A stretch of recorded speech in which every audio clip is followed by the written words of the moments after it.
Well, all eyes, of course, are focused on Washington, D.C. today and the second inauguration of Donald Trump as president of the United States. Our next guest says U.S. stocks, which have had a couple of months and more to price in a Trump presidency, look expensive.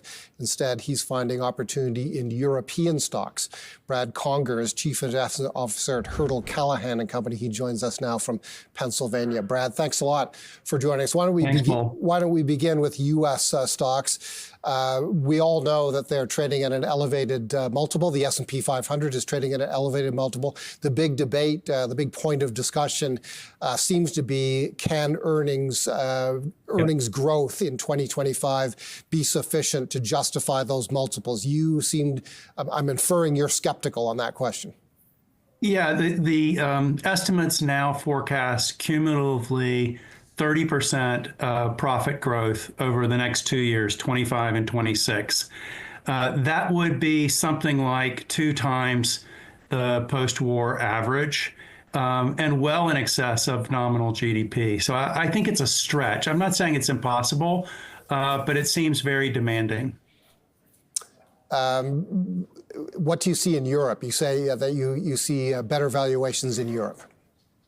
So, look, Europe has been left for dead, largely as a result of the French elections and now uncertainty over Germany, and really just their inability to overcome the sort of the regulatory state. And I think that's overlooking, number one, valuation. So European stocks trade on 14 times forward earnings versus the U.S. at 22 times. And even adjusted for forward-looking growth, they're still at a discount. That I'm not saying European stocks should be valued as expensive, as richly as the U.S., but that normal discount over the past 15 or 20 years is about 15%. So at 45% discount for European earnings, that seems to that seems to imply a long period of underperformance of European earnings.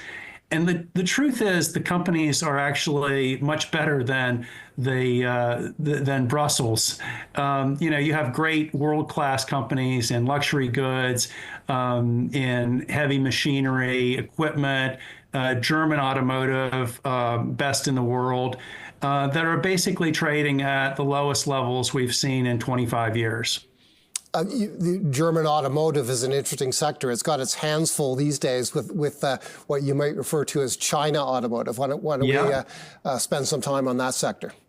Exactly. They have lost market share in China. So they're facing that, as well as incursions of Chinese exports into the European Union. So they have lost market share.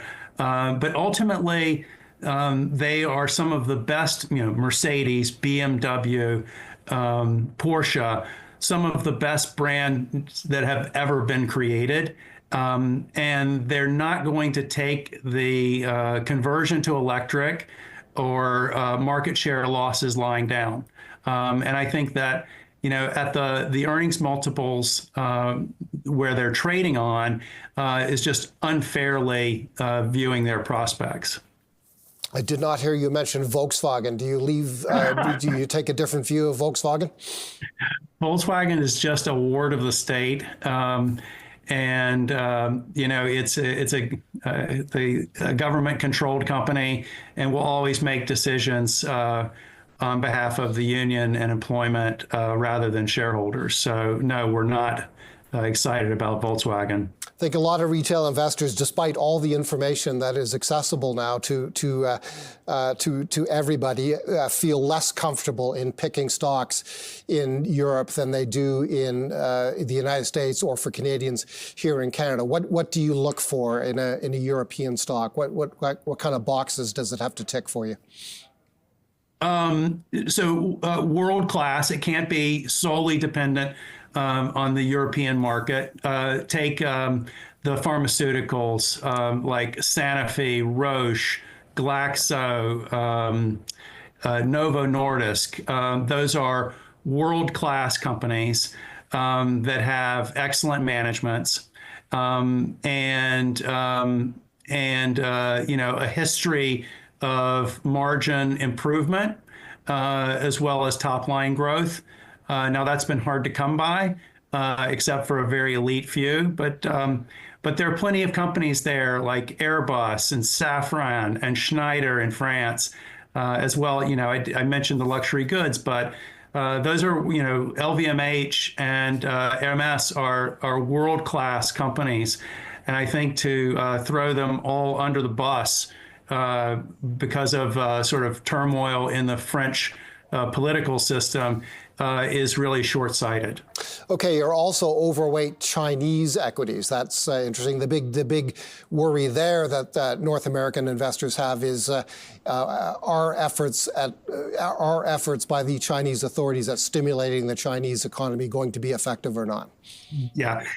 Well, put it in context. For the first 2 years of the real estate crisis, the Chinese Communist Party took a very laissez-faire approach, which is things will work themselves out. The companies will go through insolvency procedures, and they didn't want to get involved. And Xi said many times that he wanted to steer the country away from the dangers of welfarism, which is funny coming from a socialist, but that changed dramatically in September with the Politburo meeting, where they really acknowledged that the government has an important role to play in stimulating domestic demand. They talked about literally handouts and Social Security, but also there's an initiative to improve the banking system and thereby the real estate crisis in China.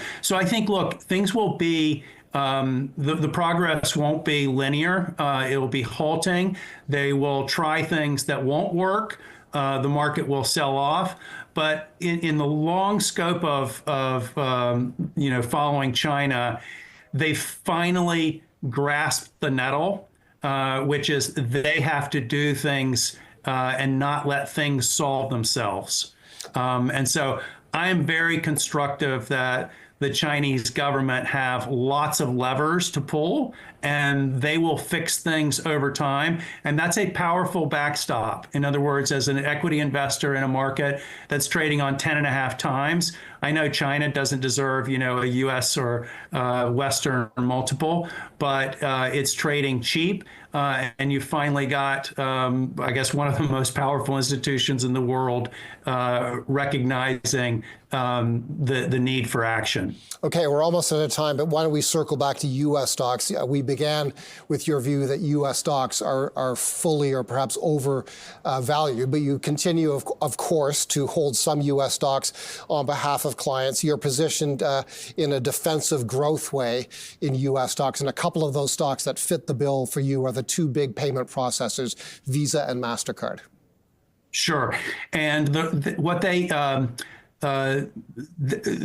emblematic of what we call non-tech compounders. So businesses like waste management and the exchanges and the credit rating agencies like Moody's and Standard & Poor's, they have dominant market positions and strong franchises and the ability to increase margins over time with reasonable top-line growth. It's not Meta or Microsoft or OpenAI, but they're now trading at a 15% discount to the market. And when things get tough, they can be at a premium. And so I think they've been overlooked because people are so excited about the AI story. And these are great compounders over the long term.